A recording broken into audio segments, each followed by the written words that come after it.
예루살렘 남쪽 드고아 언덕의 정막 속에 자기 이름이 수세기에 걸쳐 이어질 것이라고는 상상도 하지 못한 사람이 있었습니다. 단순하고 목자이며 돌모아과 수학자인 아모스는 왕들과 선지자들의 빛남과는 거리가 먼 평범한 삶을 살았습니다. 하지만 그 누구도, 심지어 그도 몰랐던 것은 그의 운명이 영원히 바뀔 것이라는 사실이었습니다. 그가 받은 전화는 단순한 속삭임이 아니라 그의 평화로운 삶을 영원히 바꿀 더 큰 힘의 포효였습니다. 아모스는 음모와 전쟁을 피하고 평화롭게 살았습니다. 외딴 마을에 사는 익명의 목자. 하나님께서 이 익명의 사람을 그토록 암울한 시대의 정의와 진리의 목소리로 선택하실 것이라고 누가 상상이나 했겠습니까? 그는 명성을 추구하지 않았고 영광을 갈망하지도 않았지만 그의 이름은 역사 전체에 울려 퍼질 것입니다. 그리고 오늘 저는 이 모든 일이 어떻게 예상치 못하게 놀랍게도 시작되었는지 말씀드리겠습니다. 그렇게 단순한 사람이 어떻게 왕, 지도자, 권력자들과 맞서도록 부르심을 받았는지 알아낼 준비가 되셨나요? 아모스의 부르심은 우리에게 강력한 교훈을 줍니다. 때로는 가장 가능성이 낮은 사람들이 가장 위대한 사명을 위해 선택된다는 것입니다. 그 순간 이후 아모스에게 무슨 일이 일어났는지 궁금할 것입니다. 그때까지 산바람과 양의 울음소리만 알던 그 사람에게는 이제 무시할 수 없는 사명이 생겼습니다. 그리고 그 사명은 거대했습니다. 아모스는 이스라엘에서 예언하도록 선택되었습니다. 하지만 그는 제사장도 아니었고 사실 그는 자신을 중요하게 여기지도 않았습니다. 아모스는 아직 완전히 이해하지 못한 무게입니다. 알다시피 위험은 작지 않았습니다. 아모스는 위로하러 보내진 것이 아니라 대결하러 보내졌습니다. 이스라엘의 상황은 언뜻 보기에는 좋지 않은 것 같았습니다. 왕국은 물질적인 번영을 누리고 있었고 국경은 안전했으며 금은 이전과는 전혀 다른 방식으로 유통되었습니다. 하지만 이 겉보기 안전함은 단지 야른 환상의 층일 뿐이었습니다. 그 빛의 이면에는 사회가 불의와 부패로 빠져들고 있었습니다. 가난한 사람들은 잊혀졌고 신앙은 영혼도 없고 마음도 없는 공허한 의식이 되었습니다. 그리고 그 누구도 듣고 싶어하지 않는 메시지를 전하는 단순한 목자 아모스가 있었습니다. 그는 이제 자신의 운명이 불편한 목소리, 퍼지는 불의와 강자들에 맞서 메아리치는 목소리가 되는 것임을 알았습니다. 하나님께서는 그 사람을 지위나 지식 때문에 택하신 것이 아니라 오직 그의 진심과 순종하려는 마음을 따라 택하셨습니다. 아모스에게는 선택의 여지가 없었습니다. 그는 가야 했어요. 그래서 아모스는 떠났습니다. 그는 드고아의 평온함, 자신이 잘 알고 있던 양떼, 자신의 손으로 수확한 뽕나무를 남겨두고 떠났습니다. 한 걸음 한 걸음 그는 그 평화로운 삶에서 더욱 멀어지고 자신의 운명에 더욱 가까워졌습니다. 그는 다음을 향해 나아갔습니다. 이스라엘의 심장이요 부와 궁정과 큰 제단의 중심지였으나 거기에는 그를 기다리는 영광이 없었느니라. 이스라엘은 겉으로는 훌륭했지만 속은 썩었습니다. 도시는 사치로 가득 차 있었지만 이 빛은 가난한 사람들의 고통과 학대받는 사람들의 침묵을 숨겼습니다. 부자들은 위풍당당한 궁전에 살았고 불우한 사람들은 이미 모든 것을 가진 사람들에게만 특혜를 주는 시스템에 의해 짓눌려 외면당했습니다. 지도자들은 법정에서 정의를 왜곡했고 백성들은 마치 극장처럼 공허한 의식으로 하나님을 예배했습니다. 참된 예배, 참된 마음이 무엇인지 잊어버린 듯한 아모스를 기다리고 있는 상황은 이러했습니다. 그리고 상상할 수 있나요? 그는 직함이나 명성을 가진 사람이 아니었습니다. 그는 먼 곳, 단순한 땅에서 온 이방인이었습니다. 당신의 말이 어떤 영향을 미칠 수 있습니까? 그러나 아모스는 인간의 말 이상의 것을 가지고 있었습니다. 그분은 신성한 진리의 무게를 짊어지셨고 그 진리는 심지어 어렵더라도 선포되어야 했습니다. 하나님은 이를 위해 그를 선택하셨고 아모스는 돌아갈 수 없다는 것을 알았습니다. 이스라엘 왕국은 영적으로 쇠퇴하고 있었고 아무도 눈치채지 못하는 것 같았습니다. 그러나 아모스는 알아차렸습니다. 하나님은 눈치채셨습니다. 그리고 그 어둠과 맞설 시간이 빠르게 다가오고 있었습니다. 아모스가 마침내 이스라엘에 도착했을 때 그 앞에 펼쳐진 광경은 암울했습니다. 그가 본 것은 멸망이 아니었습니다. 결국 도시는 화려하고 이전과는 비교할 수 없을 정도로 부가 순환하고 있었습니다. 그러나 그는 그 빛나는 외관 뒤에 뭔가 썩은 것이 있다는 것을 알고 있었습니다. 그가 무엇인가를 폭로하기 위해 보내졌으니 먼 나라에서 온 이름 없는 목자가 어떻게 왕과 제사장들로 하여금 그의 음성을 듣게 할 수 있겠습니까? 그는 이스라엘의 중심에서 설교하기 시작했습니다. 그리고 그의 메시지는 듣기가 쉽지 않았습니다. 아모스는 부자들과 권력자들, 정의를 타락시킨 지도자들을 비난하기 위해 목소리를 높였습니다. 그는 귀족들의 만족스러운 얼굴을 보고 당신들은 가난한 사람들을 짓밟으면서 사치스럽게 살고 있습니다. 라고 말하곤 했습니다. 아모스의 말은 완악한 마음을 꿰뚫는 창과 같았습니다. 그는 떠들썩한 파티, 헛된 희생, 정의를 알지 못하는 입술로 드리는 기도를 질책하셨습니다. 그는 사람들에게 그들의 부와 화려한 집이 그들의 구원이 되지 못할 것이라고 말했습니다. 당신은 당신이 세운 벽에 보안이 있다고 생각하지만 이 벽은 무너질 것입니다. 당신은 금고에 금이 있기 때문에 하나님이 당신 편이라고 생각하지만 하나님은 돈으로 살 수 없습니다. 아모스는 그의 메시지를 부드럽게 하지 않았습니다. 그는 진실이 순수하고 직접적이어야 한다는 것을 알고 있었습니다. 그리고 그가 신성한 정의가 무엇을 의미하는지 잊어버린 사람들의 눈을 직접 바라보며 선포한 것이 바로 이 진리였습니다. 그러나 아모스의 말에는 단순한 비난을 넘어서는 더 깊은 뭔가가 있었습니다. 그분은 단지 정죄하기 위해 그곳에 오신 것이 아니었습니다. 그는 깨어나려고 거기에 있었습니다. 거짓과 거짓 확신을 불태우는 불처럼 그의 입에서 말이 튀어나왔습니다. 여호와께서 나를 양떼 뒤에서 데려가사 이스라엘 자손에게 예언하게 하라고 나를 보내셨다고 말했습니다. 아모스는 궁전 앞에서 자신의 목소리가 작다는 것을 알았지만 그가 진실을 전하고 있었습니까? 이것은 세상의 어떤 힘보다 컸습니다. 그런 다음 모든 것을 변화시킬 순간이 왔습니다. 아모스는 거리의 사람들, 자신에게서 희망을 본 가난하고 잊혀진 사람들에게만 말한 것이 아닙니다. 그는 권력자들에게 직접 말했습니다. 사치와 특권을 누리며 그들의 부가 그들을 영원히 안전하게 지켜줄 것이라고 믿었습니다. 그는 두려워하지 않았습니다. 그리고 그가 이스라엘의 지도자들을 향하여 목소리를 높일 때 그의 말은 칼처럼 날카로웠습니다. 가난한 자를 짓밟고 가난한 자를 착취하는 내가 내 행위로 여호와를 속일 수 있다고 생각하느냐? 여호와의 날이 오나니 그 날은 빛의 날이 아니요 어둠의 날이 되리라. 그 문장은 폭탄처럼 떨어졌습니다. 주의 날입니다. 이스라엘 사람들은 모두 이 개념을 알고 있었습니다. 그들에게 그날은 구원의 날, 하나님께서 원수들을 멸하시고 높이시는 날이었습니다. 그러나 아모스는 그 기대를 뒤집었고 그의 말은 듣는 사람들의 마음을 냉랭하게 만들었습니다. 너희는 주의 날을 원하느냐? 그것을 바라지 마십시오.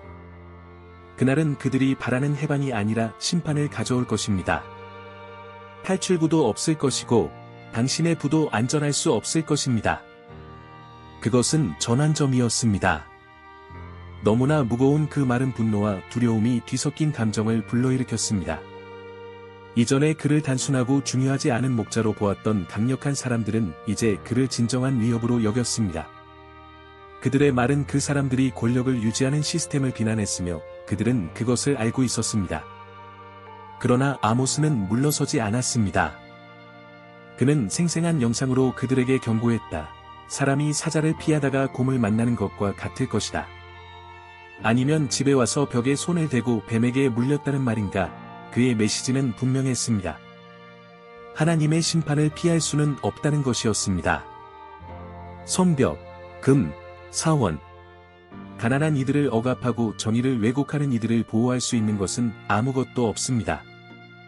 이스라엘 왕국은 환상 속에 살고 있었습니다. 그리고 이 환상을 무자비하게 깨뜨리기 위해 드고아 출신의 목자 아모스가 파견되었습니다.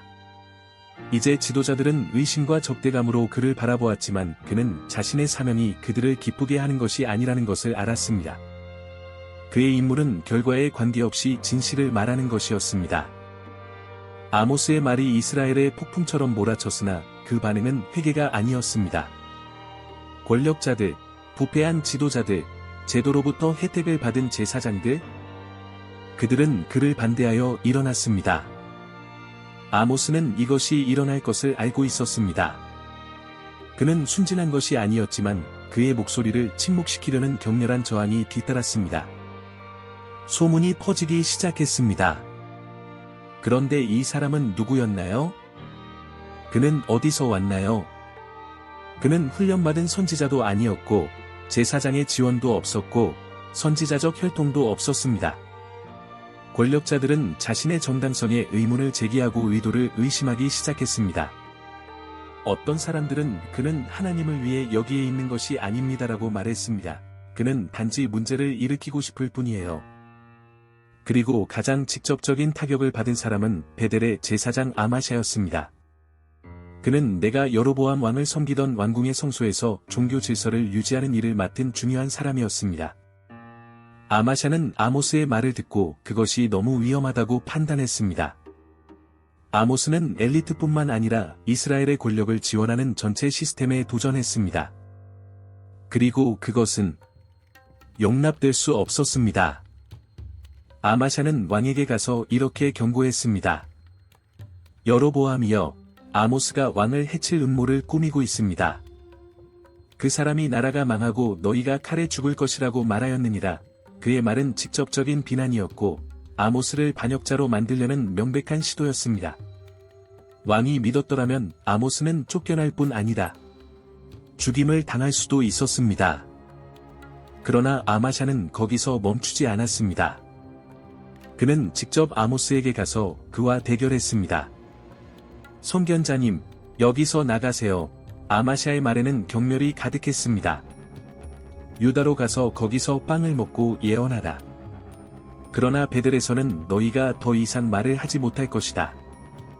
이는 왕의 성소요, 나라의 전의로다. 메시지는 분명했습니다.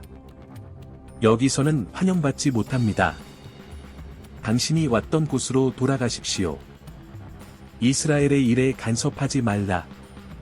그러나 아모스는 겁을 먹을 만한 사람이 아니었습니다. 그는 아마샤의 눈을 바라보며 단호하게 대답했습니다. 나는 예언자도 아니고 예언자의 아들도 아닙니다. 나는 목자이자 돌모아과 나무 수확하는 사람이었습니다. 여호와께서 나를 양떼 뒤에서 데려가시며 이르시되 가서 내 백성 이스라엘에게 예언하라 하시기로 아모스는 기꺼이 거기에 없었으며 그 점을 분명히 했습니다. 그분의 사명은 제사장이나 왕의 명령보다 더 위대했습니다. 그리고 그는 언제나 같은 용기로 아마샤를 향하여 이렇게 예언했습니다. 내 아내는 성읍에서 창녀가 될 것이며 내 자녀들은 칼에 엎드러질 것이며 내 땅은 나누어지고 내가 부정한 땅에 죽을 것이다.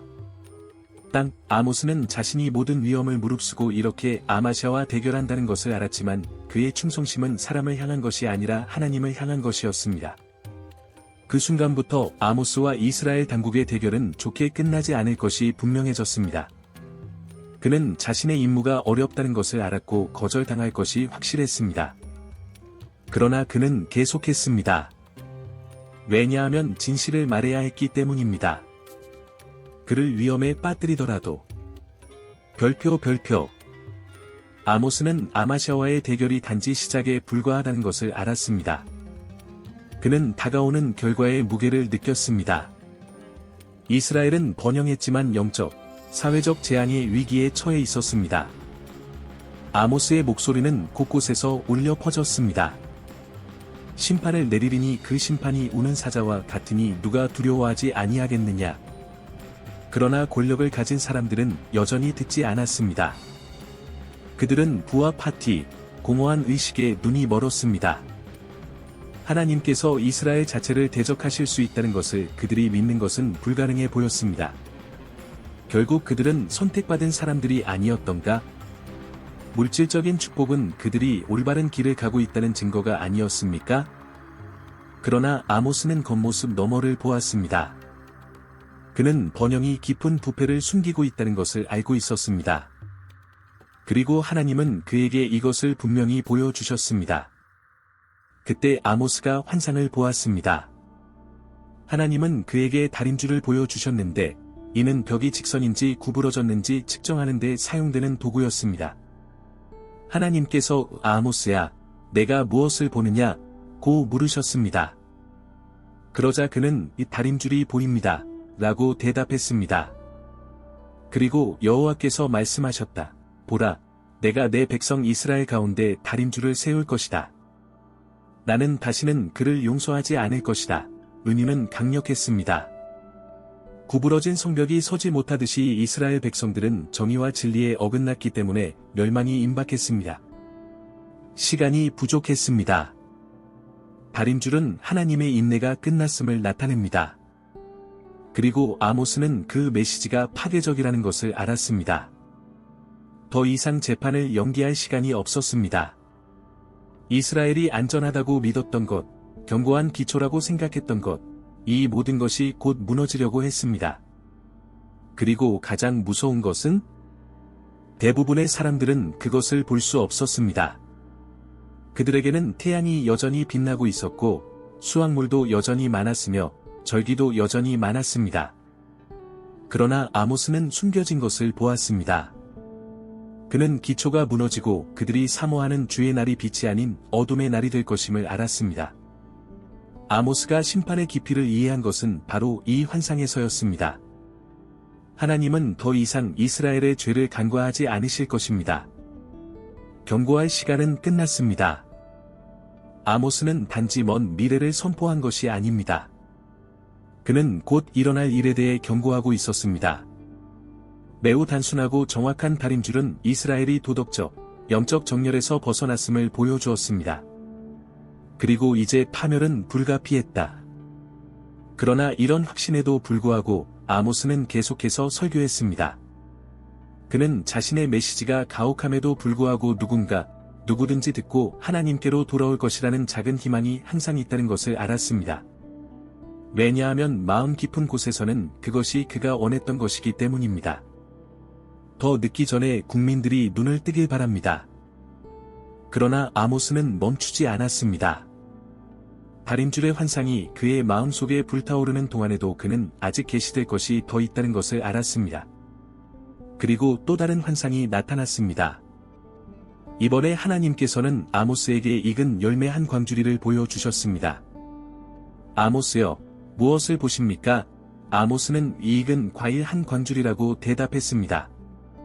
그리고 하나님은 내 백성 이스라엘에게 끝이 이르렀다고 말씀하셨습니다. 과일은 익었지만 곧 썩을 뻔했습니다. 그것은 고통스럽고 거의 잔인한 비유였습니다.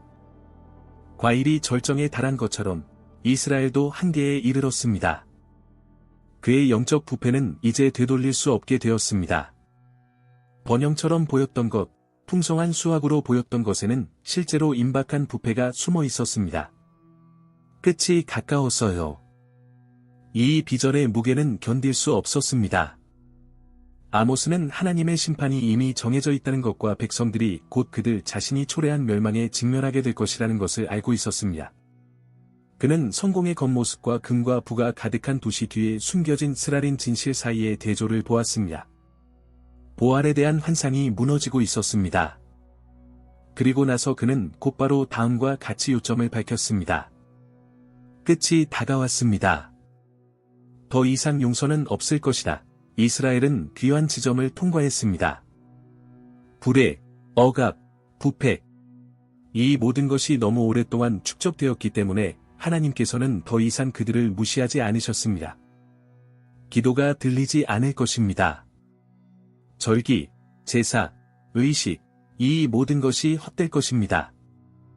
아모스는 다음에 무슨 일이 일어날지 분명히 보았습니다. 그가 경고로 피하려고 했던 혼란이 현실화되기 시작했다. 이스라엘의 도덕적 부패로 인해 그 나라는 심판을 받을 수 있게 되었습니다. 그리고 수학이 인간에게 아무리 아름다웠더라도 하나님을 위해서는 폐기될 모든 것이 준비되어 있었습니다. 아모스는 지칠 줄 모르고 설교했습니다. 그는 가장 생생하고 가장 강력한 이미지를 사용했습니다. 그는 재앙이 다가오는 것을 본 듯 말했고 멀리서 파괴의 포효가 들리는 듯 말했습니다. 해가 정오해지고 땅이 어둠으로 덮이리라. 그는 이스라엘의 붕괴가 너무도 완전하고 파괴적이어서 햇빛조차도 다가올 고통을 완화할 수 없다는 것을 알고 있었습니다. 잘 익은 과일 바구니는 문장이었습니다. 이스라엘의 시대는 끝났습니다. 더 이상 경고도 자비도 없을 것입니다. 이제 남은 것은 심판을 기다리는 것뿐이었다. 그러나 아모스는 이것을 알면서도 계속했습니다. 왜냐하면 그는 여전히 자신의 영혼 깊은 곳에서 어쩌면 누군가가 그의 말을 들어줄지도 모른다고 믿었기 때문입니다. 너무 늦기 전에 진리를 깨달은 소수에게는 회개가 여전히 가능할 수도 있습니다. 그러나 대부분은 그것을 보지 못했습니다. 그들은 파티, 쇼핑, 비즈니스 미팅을 계속했습니다. 광주리 속에 익은 열매처럼 이스라엘도 곧 썩을 것 같았는데 아무도 관심을 두지 않는 것 같았습니다. 별표. 아모스는 비극의 무게가 점점 가까워지는 것을 느꼈습니다. 그의 경고에도 불구하고 거리는 계속 상업으로 가득 차 있었고 금으로 장식된 부유한 집들, 공허한 웃음이 메아리치는 성대한 파티가 있었습니다. 사람들은 아무 일도 없는 것처럼 계속되었습니다. 그리고 나서 그는 다시 한번 외쳤다. 주의 날을 바라는 너희여, 어찌하여 그 날은 어둠의 날이요 빛의 날이 아니겠느냐? 백성들은 구원의 때, 하나님께서 그들의 원수들을 이기실 때인 여호와의 날을 고대했습니다. 그러나 아모스는 이 환상에 잔혹한 일격을 가하여 그 날의 본질을 드러냈습니다. 그 날은 영광의 날이 아니라 심판의 날이 될 것입니다. 그 날은 피난처도 희망도 없는 완전한 암흑의 날이 될 것입니다. 아모스는 사자에게서 도망쳐 곰을 만나는 것과 같을 것이라고 경고했습니다. 그는 피할 수 없는 재난에 대해 이야기했습니다. 달릴 곳이 없을 것입니다. 그들이 자신들의 부와 정치적 동맹에서 갖고 있다고 생각했던 안정감은 무너질 것입니다. 아모스는 모든 사람이 이해할 수 있도록 원시적이고 꾸밈없는 언어를 사용했습니다. 주의 날이 파멸을 가져올 것입니다. 아무것도 하나님의 심판을 피할 수 없을 것입니다. 그리고 왜 이런 심판이 왔는가? 아모스는 의심의 여지가 없었습니다. 그것은 희생이나 의식이 부족해서가 아니었습니다. 문제는 제물로 가득 찬 제단에 있는 것이 아니었습니다. 모든 것을 오염시킨 것은 위선이었습니다. 사람들은 종교의식에 참여하고 엄숙한 노래를 불렀으나 그들의 마음은 하나님에게서 멀리 떠나 있었습니다. 아모스는 하나님이 공허한 의식에 감동받지 않으신다는 것을 알았습니다. 아모스는 천둥처럼 나는 너희 축제를 미워하고 멸시한다고 외쳤습니다. 하나님은 성회나 풍성한 제사를 원하지 않으셨습니다. 그분은 무엇을 원하셨는가? 정당성. 강물처럼 흐르는 정에, 영원한 강물처럼 흐르는 정에. 그러나 오히려 이스라엘에는 부패와 억압, 가난한 이들의 고통에 대한 무관심이 존재했습니다. 그러므로 여호와의 날은 암흑의 날이 될 것입니다. 침묵은 귀가 먹먹할 정도였다. 아모스는 회개의 조짐을 찾으려고 주위를 둘러보았으나 오직 완고한 얼굴과 귀머거리의 마음만을 발견했습니다. 그들은 자신들의 번영이 축복의 표시이며 종교의식이 하나님을 기쁘시게 하기에 충분하다고 확신했습니다. 그러나 아모스는 더 잘 알고 있었습니다. 그들은 지평선에서 폭풍이 몰아치는 것을 보지 못했습니다. 그리고 나서 아모스는 마지막으로 이스라엘의 운명에 대해 이렇게 말했습니다. 이스라엘아, 너는 무너졌다. 너는 다시는 일어나지 못할 것이다. 말은 거칠었지만 현실을 반영했다. 이스라엘 왕국은 그 모든 피상적인 영광에도 불구하고 멸망할 운명에 처해 있었습니다. 벽이 삐뚤어져 있어 붕괴가 불가피했다고 말했다. 이스라엘의 멸망이 다가오고 있었습니다. 아모스의 마른 나라 전체의 암울한 징조와 같았습니다. 백성들은 여전히 번영에 눈이 멀어 주위의 표적을 보지 못했습니다. 그러나 아모스는 멸망이 불가피하다는 것을 알고 있었습니다. 그것이 가지고 있던 왕국은 억압과 불의의 기초 위에 세워진 번영은 금이 가고 있었고 첫 번째 균열이 이미 나타나고 있었습니다. 그는 시간이 얼마 남지 않았다는 것을 알았기 때문에 그 어느 때보다 더 더 열성적으로 설교했습니다. 날이 갈수록 하나님께서 그에게 주신 사명의 무게는 더욱 분명해졌습니다. 그리고 그 상상은 현실이 되었습니다. 아모스가 비난했던 억압이 그것을 행하는 사람들에게 등을 돌리기 시작했습니다. 자신들의 안전을 너무나 확신했던 지도자들은 자신들의 운명의 벽이 흔들리는 것을 느꼈습니다. 이전에는 이스라엘 세력의 지배를 받았던 주변 국가들이 이제 이스라엘을 공격할 준비를 하고 있습니다. 그리고 아모스가 예언한 대로 주님의 날이 이르렀습니다. 그러나 그는 사람들이 기대한 대로 오지 않았습니다. 해방도 승리도 없었습니다. 이스라엘에게 닥친 일은 혼란이었습니다. 가난한 자를 억압하고 정의를 왜곡한 권력자들은 그들의 부와 안전이 한순간에 무너지는 것을 보았다. 하나님의 정의가 그 나라 위에 망치처럼 떨어졌습니다. 아모스는 종말의 시작을 보았습니다. 그가 오랫동안 경고했던 왕국은 폐허가 되었습니다. 아시리아 군대는 진격해왔고 도시들은 함락되었으며 그들의 번영을 그토록 믿었던 사람들은 포로로 잡혀갔습니다. 아모스의 메시지는 고통스럽게 성취되었습니다. 그런데 이런 파괴 속에서 놀라운 일이 일어났습니다. 늘 가혹한 말을 하던 아모스는 자신의 사명을 정죄로 끝내지 않았습니다. 그의 예언 끝에 빛, 즉 희망이 나타났습니다. 아모스는 이스라엘의 폐허 속에서 충실한 남은 자들의 미래를 보았습니다. 하나님은 그분의 백성을 완전히 멸하지 않으실 것입니다. 회복이 있을 것이고 새로운 시작이 있을 것입니다. 아모스는 다윗의 무너진 장막이 회복될 날에 대해 말했습니다. 마침내 정의가 통치하고 죄악이 정화된 국가가 다시 한번 평화롭게 살게 될 때입니다. 그는 산들에서 달콤한 포도주가 떨어지는 것을 보았고 풍성한 수확을 거두었으며 다시는 자기 땅에서 찢겨지지 않을 백성을 보았습니다. 이 회복의 비전은 단지 이스라엘만을 위한 것이 아니라 하나님의 의를 구하는 모든 사람을 위한 것이었습니다. 그것은 심판 후에도 하나님의 사랑과 자비가 승리할 것이라는 갱신의 약속이었습니다. 아모스의 사명은 여기서 끝났다.